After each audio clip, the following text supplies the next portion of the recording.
আর আমি এখন উঠছি, মুখে ভাত বসাবো। আব্বু যেহেতু নেই সেই কারণে কিন্তু ভাতটা আমাকে বসালে হচ্ছে।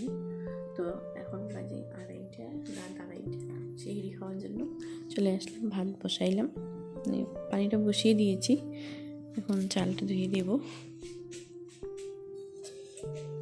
হাজব্যান্ড কিন্তু উঠেনি, আমার ভীষণই ভয় করছে, সে কারণে আমি বড় আপাকে ডাকছি।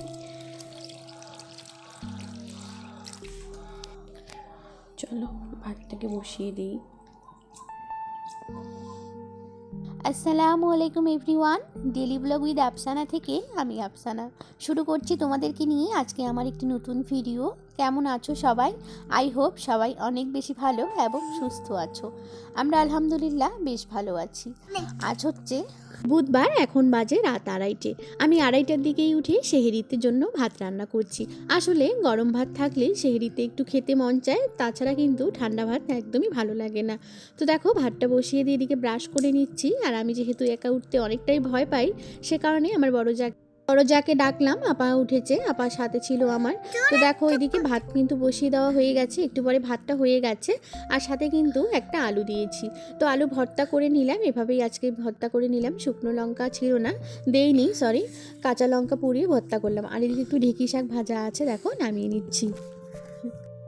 আর এগুলো তো আগেই রান্না করা হয়েছে, তোমরা দেখেছো ভিডিওতে। মাছ দিয়ে সবজি একটা করেছিলাম, আর এখানে মাছ ভাজা আছে আর ডাল। তো আজকে কিন্তু এগুলা দিয়েই আমাদের হবে। তার আগে দেখো বাবু কিন্তু উঠে গেছে, বাবুও সেহরি খাওয়ার জন্য উঠে গেছে, ওকেও কিন্তু খাওয়াবো এখন। হাজব্যান্ড কিন্তু আসছে, মুখ ধুতে গেছে, আর আমাদের ততক্ষণে খাওয়া দাওয়া একদম কমপ্লিট হয়ে গেছে। এখন লাইট অফ করে দিলাম, এখন চলো ঘরে যেতে হবে, একটু ঘুমাতে হবে, তা না হলে কিন্তু সকালে একদমই শরীর খারাপ করবে। ভোরবেলা তো বাসনকুসন সব ওভাবেই রেখে দিয়েছি, তাই সকালবেলা উঠেই কিন্তু সমস্ত বাসন মেজে নিলাম। আর জানো তো, এই যে এখানে একটা চোখি আনা হয়েছে, আগে যে বড় টেবিলটা ছিল ওটাকে বের করা হয়েছে। আমার জন্য যেদিন মিকেন্স নিয়ে এসেছে হাজব্যান্ড, ওই দিনই কিন্তু আম্মুকেও গিফট করেছে একটা খাট, মানে স্টিলের খাটগুলো। ওই খাটটা ঘরে সেট করা হয়েছিল বলে এখন কিন্তু রান্নাঘরে চৌকিটা আনা হয়েছে। তো দেখো সমস্ত কিছু আগে ভালো করে গুছিয়ে নেব, পরিষ্কার পরিপাটি করে নেব আজকে একটু, কারণ হাজব্যান্ড বলছে এখানে একটু বিছানা পাতলে ভালো লাগবে। আমাকে তো ইয়ার্কি করে বলছে রান্না করতে করতে ওখানে একটু শুয়ে পড়বা। তো দেখো সমস্ত কিছু এখন চালের ড্রাম, তারপরে অনেক কিছু যেগুলো ছিল ড্রাম, ছোট ছোট বাস্কেট বলো, তারপরে ছোট ছোট জারগুলো, অনেক কিছু ওখানে ছিল, ওগুলো একটা একটা করে সব কিছু ভালো করে নামিয়ে নিচ্ছি। আসলে রান্নাঘরে যত জিনিস থাক না কেন আটবে না, এত পরিমাণে জিনিস আছে আমাদের রান্নাঘরটাতে, তোমরা দেখেই হয়তো বুঝতে পারতেছো এত কিছু জিনিস আছে। তবুও কিন্তু চৌকিটার মধ্যে রাখছে। হাজব্যান্ড কিন্তু একটু বকাবকিও করছিল যে তোমাদের এত কিছু জিনিস থাকার পরেও কিন্তু তোমরা ওখানেই রেখে দিয়েছো। সে কারণে আজকে ভাবলাম যেহেতু রোজা করেছি, রান্নাবান্নাও তেমন একটা নেই, তাই ভাবলাম ওগুলো একটু ভালো করে পরিষ্কার গুছিয়ে নিই, তাহলে হাজব্যান্ডও এসে ভালো খুশি হবে। আর যেহেতু আমার শাশুড়ি মাও বাড়িতে নেই, উনিও এসে দেখবেন, তো সে কারণেই আজকে এগুলা কাজে করতেছি। প্রিয় আপু অ্যান্ড ভাইয়ারা, যারা এতক্ষণে ভিডিওটা চালিয়ে রেখেছো কিন্তু ভিডিওতে লাইক দিতে ভুলে গেছো, প্লিজ একটা ছোট্ট লাইক করে একটা কমেন্ট করো, তাহলে আমার অনেক ভালো লাগবে। কারণ আমি ভিডিওতে কমেন্ট পাই কিন্তু লাইক পাই না, তখন আমার ভীষণই খারাপ লাগে, অনেকটাই ডিমোটিভেট হয়ে যাই যে কেউ আমার ভিডিও পছন্দই করছে না, কিন্তু হ্যাঁ দেখতেছে। তো সেটারই জন্য বলছি, প্লিজ ভিডিওটিতে একটা লাইক করে ভিডিওটি কন্টিনিউ করার চেষ্টা করো। আর কে কোথার থেকে দেখছো অবশ্যই কিন্তু কমেন্টের মাধ্যমে জানাতে ভুলো না। আমার আগের ভিডিওতেই সায়দা লস্কর আপু বলেছো, আপু রোজা কেমন কাটছে? জি আলহামদুলিল্লাহ আপু, অনেক ভালো রোজা কাটছে, এবারে রোজাটা অনেকটাই ভালো হচ্ছে। আর যেহেতু এই সিজনেই হচ্ছে, মানে কখনো হালকা ফুলকা মানে রোদ আসতেছে তো কখনো নেই, তারপরে তো একদমই তেমন একটা গরম নেই বলতেই চলে। আর পানিরও পিপাসা তেমন একটা নাই, সব কিছু একদম শান্তিতে হচ্ছে, না গরমের কোনো জ্বালা না আর কিছু। খুবই ভালো কাটছে রোজাগুলো, আমিও রোজা করতেছি। সেই আমাদের বাড়িতেই সবাই প্রথম থেকেই রোজা করতেছে, ইনশাআল্লাহ সবাই করবেও, তো আমিও আছি আরও থাকবো। দোয়া কইরো আমাদের জন্য সমস্ত রোজা ভালোভাবে কাটে। আর তোমাদের কেমন কাটছে তোমার অবশ্যই কিন্তু কমেন্ট করে জানাবা।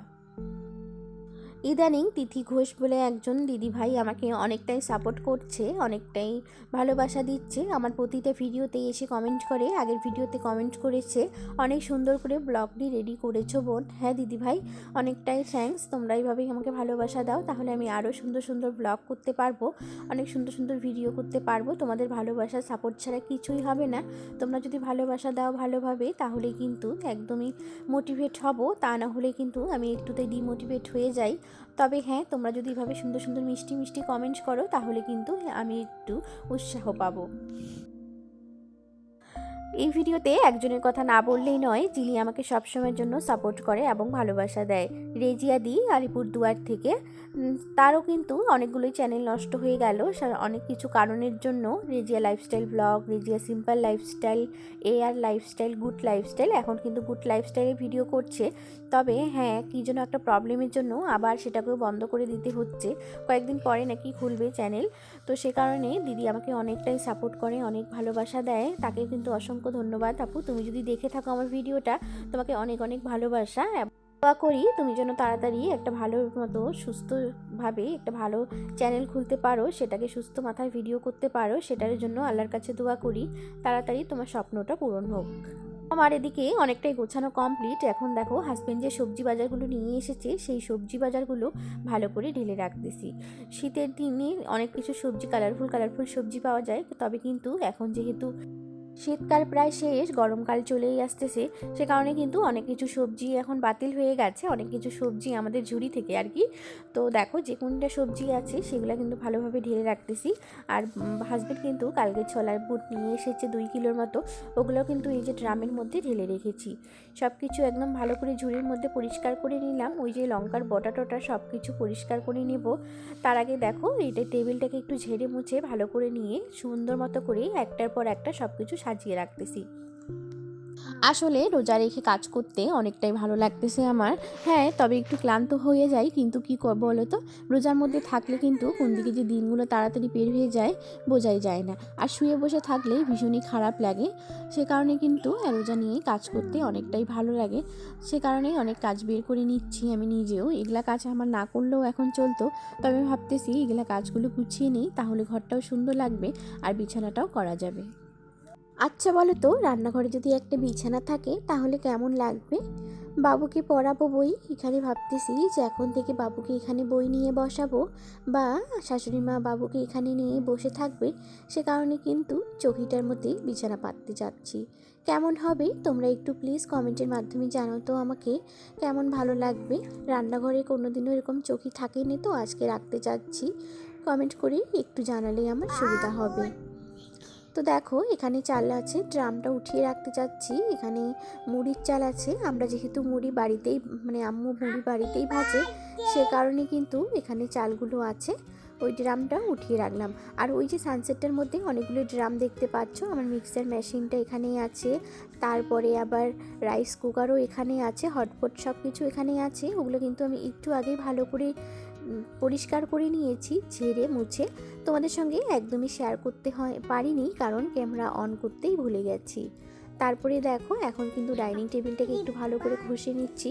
আর ডাইনিং টেবিলের উপরে যে কার্পেটটা পাতানো ছিল না, সেটাকে কিন্তু আমি ভালো করে ধুয়ে দিয়েছি, শুকিয়ে গেছে। তবে এখন পর্যন্ত কিন্তু বিছিয়ে দেই নেই। তার আগে একটু ভালো করে সাবান দিয়ে ঘষে ঘষে এটাকে পরিষ্কার করে নিচ্ছি। আমার ভয়েসের ব্যাকগ্রাউন্ডে শুনতে পাবা ছোট ছোট ফিস ফিস কথা, সেগুলো হচ্ছে সে কথা বলছে, আমার শোনার কথা বলছে আমার বাবু। তো তোমরা প্লিজ একটু সবাই মানিয়ে গুছিয়ে নিও, কারণ জানোই তো আমাদের যাদের ছোট বাচ্চা আছে, তারা ছোট বাচ্চাকে নিয়ে ভয়েস ওভার দিতেই অনেকটাই প্রবলেম হয়। তোমরা সেটা ভালো করেই বোঝো। আর যাদের ছোট বাচ্চা নেই তাদেরকে বলছি প্লিজ একটু তোমরা সবাই মানিয়ে গুছিয়ে নেওয়ার চেষ্টা করো।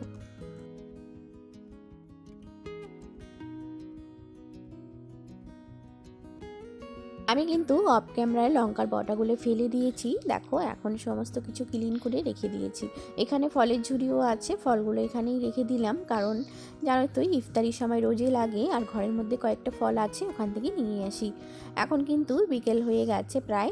তো বাবুকে কিন্তু খিচুড়ি খাওয়াচ্ছি। দেখো ওকে ছান টান করিয়ে ঘর ট্রিম লাগিয়ে একটু খাওয়া দাওয়া করিয়ে নিলাম, তারপরে ঘরে চলে আসলাম। এখন কিন্তু এদিকে ছোলা বসিয়ে দিয়েছি একদিকে, আর একদিকে কিন্তু ভাতটা বসিয়ে দিয়েছি। তো দেখো এদিকে ছোলাটা প্রায় হয়েই গেছে, তো এদিকে ভাতটাও অনেকটাই হয়ে গেছে আর অল্প একটু আছে। তারপরে দেখো হাজবেন্ড কিন্তু ছোট মাছ নিয়ে এসেছে, আজকেও ছোট মাছ নিয়ে এসেছে বলে দুজন মিলে কিন্তু বেছে নিয়েছি। তো আজকের ভিডিওটা এখানেই শেষ করছি, ভালো লাগে